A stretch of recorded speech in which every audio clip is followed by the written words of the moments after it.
बहुत सी बातें हैं हमारी, हम तो फिल्म इंडस्ट्री में हमारा बचपन साथ ही गुजरा है।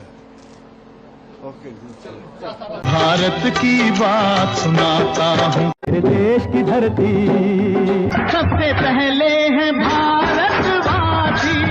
चना दूर गरम बाबू मैं लाया मजेदार, चना दूर गरम।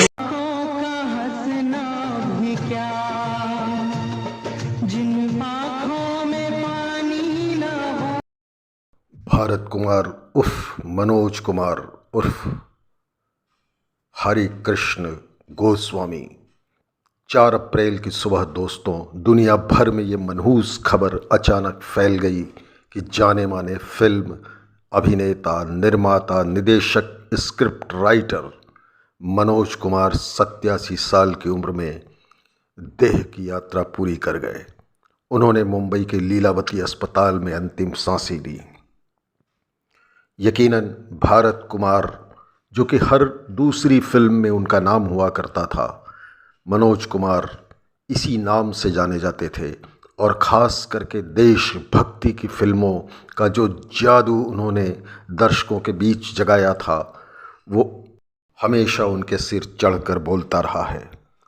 भारत अगर आज तीसरी बड़ी इकोनॉमी बनकर दुनिया भर में दहाड़ रहा है, तो यकीन मानिए राष्ट्रीय स्तर के इस बड़े सपने को देखने वाले पुराने लोगों की पीढ़ी में एक मनोज कुमार भी थे, जिन्होंने सतरंगी सपनों के साथ उपकार, शहीद, रोटी कपड़ा और मकान जैसी फिल्में रचकर इस सपने को देखा था। पूरब पश्चिम फिल्म बनाकर उन्होंने भारतीय मूल्यों को दुनिया भर में स्थापित किया था। मनोज कुमार जीवन भर फिल्में ज़रूर बनाते रहे, लेकिन वे पैसों के पीछे कभी नहीं भागते थे। उन्होंने ऐसे ऐसे चरित्रों को लेकर फिल्में बनाई, जैसे किसान को लेकर, सैनिकों को लेकर। उस दौर में बनाई जब सारे अधिकतर नायक फिल्मों के इर्द गिर्द रोमांटिक गाने गाते हुए चक्कर लगाते थे। उन्होंने प्रयोग करने वाली फिल्में बनाई और उन मुद्दों को उठाया जो आम जनता से, आम दर्शक से जुड़े हुए थे।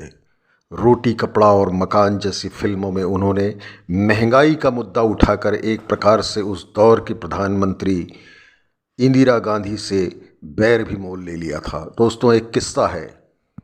1976 में जब तत्कालीन प्रधानमंत्री इंदिरा गांधी ने देश में आपातकाल लागू करने की घोषणा की, तो बहुत से निर्माता निदेशकों को सूचना एवं प्रसारण मंत्रालय के मार्फत यह संदेश गया कि वे श्रीमती गांधी की तारीफ में ज़रूर कुछ लिखें, पढ़ें। यह संदेश मनोज कुमार के पास भी गया और एक डॉक्यूमेंट्री फिल्म का निर्देशन करने की जिम्मेदारी उन पर लाद दी गई। इसका लेखन उस दौर की जानी मानी लेखिका अमृता प्रीतम को करना था, लेकिन दोस्तों, फिल्में बनाकर लोगों में देशभक्ति का जज्बा पैदा करने वाले मनोज कुमार ने साफ तौर पर इंदिरा गांधी की हुकूमत के आगे झुकने से इनकार कर दिया और एक प्रकार से उन्होंने प्रधानमंत्री से सीधे बैर भी मोल ले लिया। उनकी फिल्म सन्यासी हो या रोटी कपड़ा और मकान, इसमें महंगाई मार गई जैसे गाने डालकर मनोज कुमार ने यह बताया कि देश वास्तव में किस तरह गरीबी के हालात से जूझ रहा है। मनोज कुमार ने भी विभाजन का दंश झेला था। लाहौर में जब दंगों की आग भड़की, तब मनोज कुमार बहुत छोटे थे और किसी ने उनको उठाकर भीड़ से बचाकर दिल्ली आने वाली ट्रेन में डाल दिया था और जान बचाकर मनोज कुमार भारत आ गए थे। इसके बाद उन्होंने दिल्ली को अपना कार्यक्षेत्र बनाया, वहीं उनकी शिक्षा दीक्षा हुई, वहीं उनकी शादी शशि गोस्वामी से हुई। लेकिन मनोज कुमार ने अपना रास्ता चुन लिया और वे मुंबई आ गए।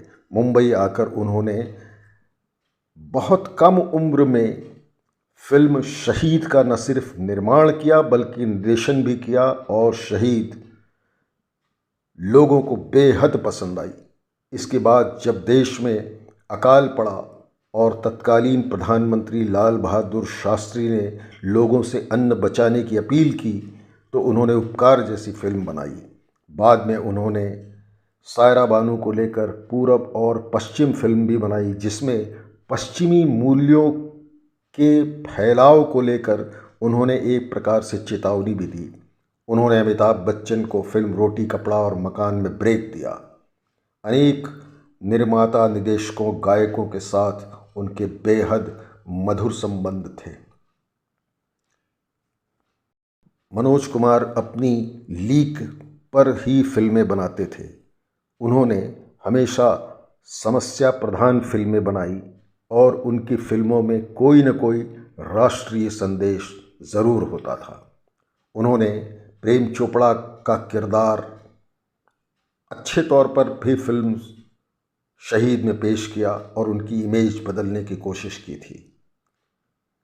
लेकिन ये अलग बात है कि प्रेम चोपड़ा बाद में खलनायकी में ही रम गए थे। प्रधानमंत्री नरेंद्र मोदी जब सिर्फ बीजेपी के सामान्य कार्यकर्ता थे, तब भी वे मनोज कुमार से बेहद प्रभावित थे और उनकी अक्सर उनसे मुलाकात हुआ करती थी। मनोज कुमार पिछले कई सालों से घर पर ही स्वास्थ्य लाभ कर रहे थे और फिल्में बनाना उन्होंने 21वीं सदी के पहले से ही लगभग बंद कर दिया था। लेकिन फिल्मों से उनका जुड़ाव लगातार बना रहा। एक बार की बात है जब शाहरुख खान ने फिल्म ओम नमः शिवाय में उनका मजाक उड़ाया तो उन्होंने शाहरुख खान की ऐसी नकेल कसी कि शाहरुख खान और फराह को जाकर उनसे माफ़ी मांगनी पड़ी थी। शहीद में उन्होंने भगत सिंह का किरदार निभाया था। नील कमल में वे काफ़ी पॉपुलर हुए थे। मनोज कुमार वर्सेटाइल एक्टर थे। उनकी कई फिल्में सुपरहिट रही हैं। उनको फिल्मों में उनके अप्रतिम योगदान के लिए उनको अनेक राष्ट्रीय पुरस्कार, पद्म पुरस्कार जिनमें शामिल थे, प्रदान किए गए। मनोज कुमार कभी भी बॉक्स ऑफिस पर समझौता करने वाले निर्माता, निर्देशक नहीं रहे। एक दौर था जब वे जासूसी फिल्मों के सुपरहिट हीरो थे। बाद में उन्होंने संदेश प्रदान फिल्में बनाना शुरू कर दिया। दोस्तों, ये बात कम लोगों को पता है कि राजेश खन्ना के कैरियर को बूस्ट करने में भी मनोज कुमार का बड़ा योगदान था। मनोज कुमार अपने दौर के नायकों में अलग इमेज के लिए जाने जाते थे।